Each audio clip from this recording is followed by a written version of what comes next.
Well, we're here. We're live. It's Saturday morning. It's 10:30 a.m. And for a change, we're doing daylight hours, Michael. So, Indeed. so Morning, Jed. And I can tell you that, as we said the other night, that summer is over, and those cold winter nights are rapidly approaching. The sun is setting sooner. Daylight saving is about to end. Uh, I think it's fair to say that summer is over.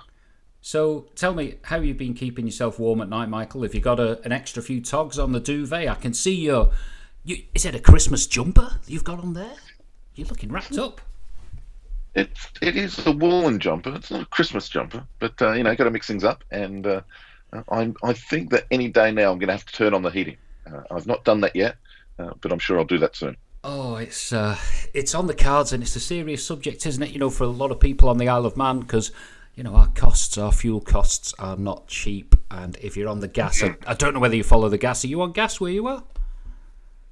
No, I'm not. No, it's all electric here, but yeah, no, I do know my good friend Barry Murphy. He's always on top of it, fighting for cheaper gas prices, and it's ultimately we have this problem where there's only one supplier, right? So you have a monopoly, and it's not a good system. So you have one supplier, fiddles the prices. Well, it's the latest list of honours, the Queen's birthday honours, and I would have liked to have seen Barry Murphy in that list, for the good that he's done on the Isle of Man. He's raised the question, he's brought this contentious issue into Tynwald. It's been addressed, there's been a big shake-up at Manx Gas, and ultimately I believe that lower gas prices will be enjoyed by the public of the Isle of Man, and it's that one man's campaign. Let's face this, it was him and I think a few sympathetic MHKs helped him out, really, didn't they? Mm. Yeah. Laurie Hooper and Chris Thomas, both fighting for that.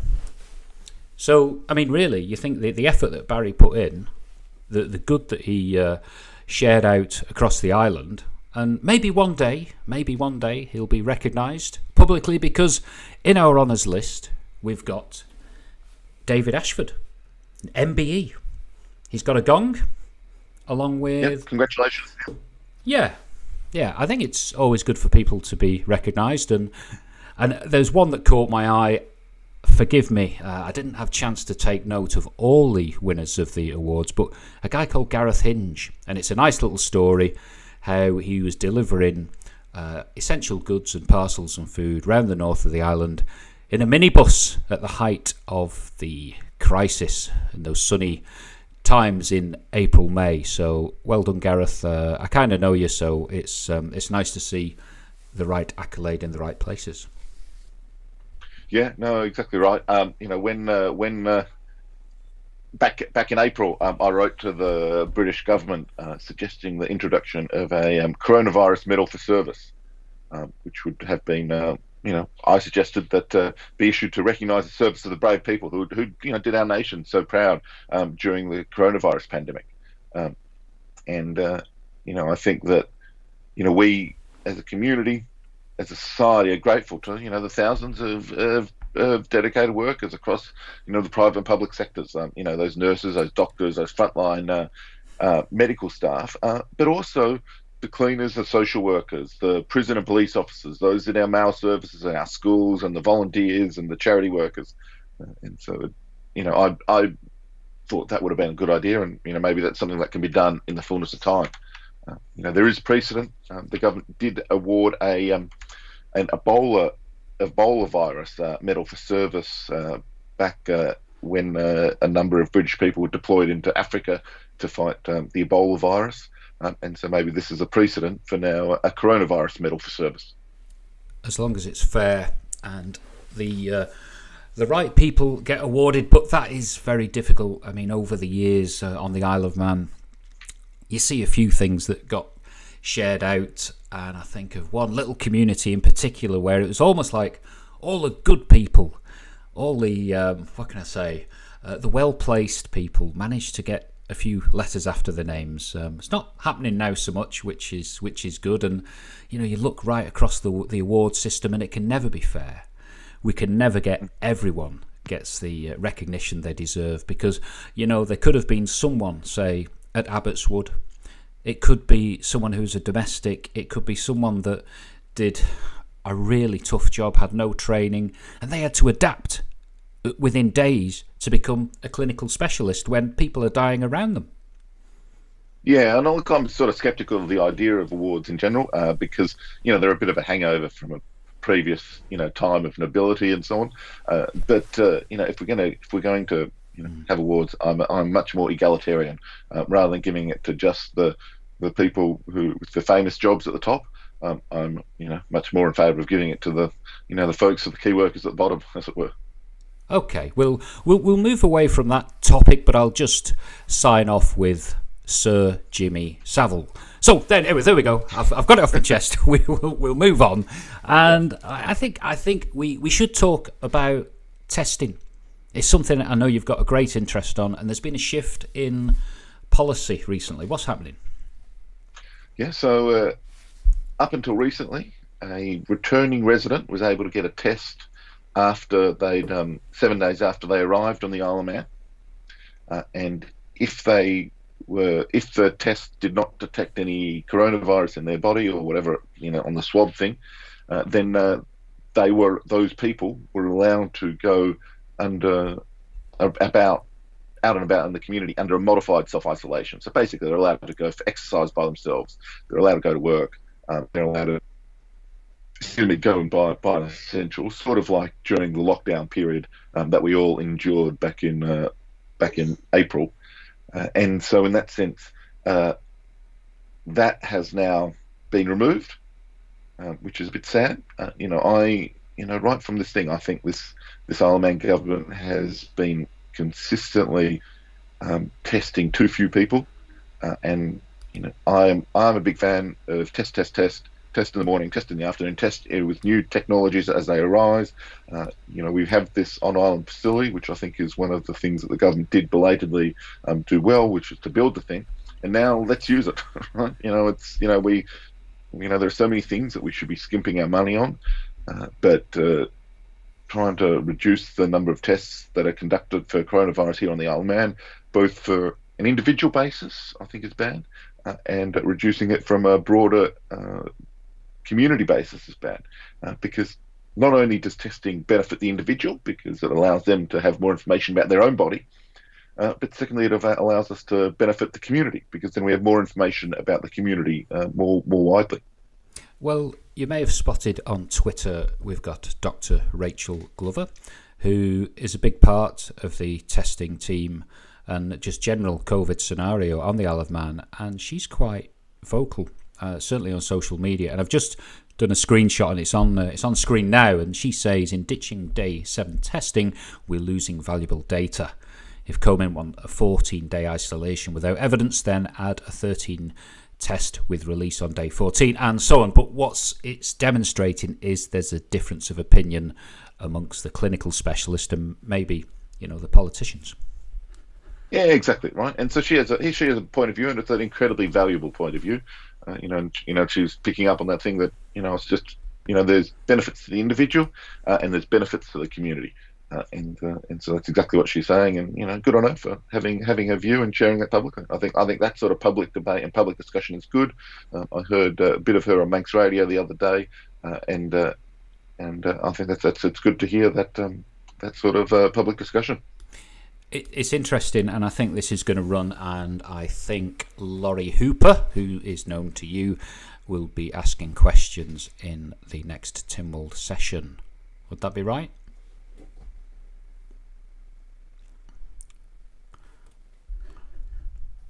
I think that he, feels very strongly about doing what is safest for the people of the Isle of Man, and I think there is increasing concern. And when we were doing our podcast, Jed, over the summer with Derek, one of the recurring concerns that I had is that we have this government was ruling by fiat. It was like in these press conferences, the big boss would come down like he is Moses, just having spoken to the Almighty above, with these things chiseled in stone. When that's not the constitutional arrangement that our country should have. The constitutional arrangement we have is that we have a forum for debating things, for for announcing these issues of policy concern. We have this institution called Tynwald for over 1,000 years now, and it should be used for these sort of things. And so, the correct and proper procedure here is that the government should turn up to there and say, hey, here's our proposal. Let's have a debate. All in favour, all against. If he gets a majority, it is approved. We have supposedly ended this process of government by emergency decree, and so there is increasingly little excuse for this sort of constitutional hijinks. This is an important issue. It should be debated publicly. And with all due respect to Mr. Quayle and the other government officials, they do not have all the information in the world, as this contribution from Dr. Glover shows. It is different people can have different ideas, and these ideas should be aggregated some way in some sort of public forum, some sort of public discussion. We have Tynwald, let's use it. We're paying these politicians tens of thousands of pounds a year. Let's get value for money. Indeed, the biggest single issue to face the Isle of Man for many, many, many years, probably since wartime, and a lot of it is being decided behind closed doors. Now, the thing is, you did mention about being paid a lot of money, and I understand that the salary structure for our MHKs is going to be revisited. So I had a look on Twitter today, and one of our favourites, Breach's dad, so look out for Breach's dad on Twitter. He's like a terrier. He's like getting grip of everything. He's burrowing down into the various rabbit holes, and he can find out so much from his research, and he can dig out all kinds of stuff. And looking at a latest tweet, I don't know whether you've been aware of it today. You might have been doing other things this morning, I don't know, but he has been on talking about the expenses. And that's a big beef with this guy. And I think it should be with all of us that having a tax-free sum of £7,000 for expenses that are not regulated, not accounted for, just kind of thrown in on top, is quite generous. And then there's talk of how to reevaluate the salary in the future. So the business about where MHKs are elected and then they have the department uplift and how to address that. So it's going to be quite a debate, but the thing is, they've all got interests, haven't they, in this one? So it'll be interesting to see how it pans out. Indeed, we've got these. They've got the snouts in the trough with this business of this expenses, and now with them voting to increase and to adjust their own pay, they're putting their two front trotters in the trough as well. And it's just unconscionable that here we are in 2020, we have politicians voting to change their own pay arrangements.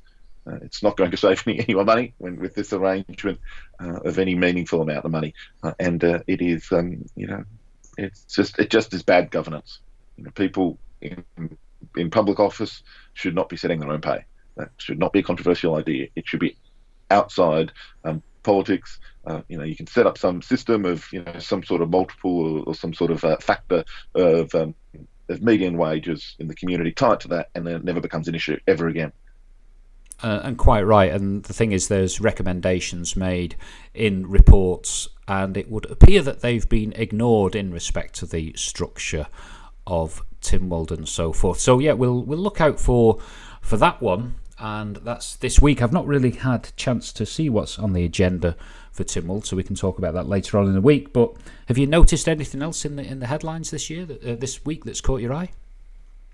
Sure, yeah. So we've got the front cover of yesterday's Courier is about Killer's Return, whereby there are some two convicted killers are among three prisoners who are being returned to the Isle of Man this week. And so it says that the three prisoners, Peter Newbury, who killed two people, and Alex Dickinson, who killed one person, and then a third unidentified person. And of course, the Department of Home Affairs spokesman said, "We do not release the name of prisoners," which is curious because they've allegedly told the families of the victims And so I do not understand how, on one hand, the government says we do not release the names, and on the other hand, they are telling the families of the victims like that. Those two sentences and those two ideas are mutually exclusive. It is not possible to keep the name secret, yet also to tell the families of victims. So this seems like, again, a government that is internally contradictory without any coherence here about what they're doing. I can feel the pain of the families in respect to one of those cases. In my former life, when I was in the constabulary, there's that particular case regarding Peter Newbury, where it was a murder relating to a care home, and there was a girl, and it's desperate facts what happened. A sorry tale to tell, but it really focused the UK's national media on the island for a few weeks, where it was just a complete system breakdown in childcare and communication, and how agencies work or didn't work together. It was totally flawed, and I think it's nearly 20 years ago now, and I'm sure the usual blurb of lessons will have been learned, but it was going on at the time, and it should have been spotted, and it was a sad time. So heart goes out to all those people who are still affected by that, and the re-emergence of that name Newbury will strike a lot of upset across the island. Sad times. I mean, it was incredible. Mike. We had, it was like helicopters, Sky TV, red top journalists. Grabbing all the tittle-tattle and information that they could. It was a strange time for the island, and something that was just so out of step with how life should be and could be lived here. Very sad. So we'll watch that one. Yeah, it's unfortunate that these men are allegedly returning, and it is But then again, if they're Manx people and they did a crime in the Isle of Man, then if we are to be a nation, then I guess we have to accept these people. Part of the moral deal of being a nation is you have to be a home for your people, and the people of Man. It's what an unfortunate and awful situation. I don't have an issue with those offenders being incarcerated at the Derby prison, as long as they're treated properly and in respect to the sentence that they've been given. I mean, we don't want to go talking about that stupid TV show that they had about the Isle of Man's prison. And I even contacted an MHK about that, and I asked that MHK, I said, look, is it true that the island's reoffending rates are the lowest in Britain? Because that's what they claimed on the show. That's what they claimed in the government press releases and rhetoric afterwards. And yet, you get your newspaper, okay, you buy your newspaper, and it's the same old names in and out of jail. So I'd just love to see some hard evidence. Maybe I should ask that MHK, because that was like skillfully swerved. That answer, is it true? Is it true about the reoffending rates? I don't think so. I think, that prison, have they got it right? Certainly the imagery when you've got prisoners just swanking around like the place is some kind of hotel. It was quite galling, and I'm sure it was galling for many, many, many victims of crime who would see that and thinking justice has not been done. Yeah, no, I think you're spot on. It's and also from their point of view, it's some of these recurring problems. It just seems to me that our criminal justice system is just not well equipped to handle them. Because they have problems that ultimately they're not really criminal justice problems. They have mental health problems, they have poverty problems, they have all these other issues that the punishment just does not, and putting them in jail just does not fix. We must talk about mental health in future. I'd like to drill down more on that, because you do look at the social media output on the Isle of Man and in the news and so forth, and there's a lot of criticism about how we handle that here.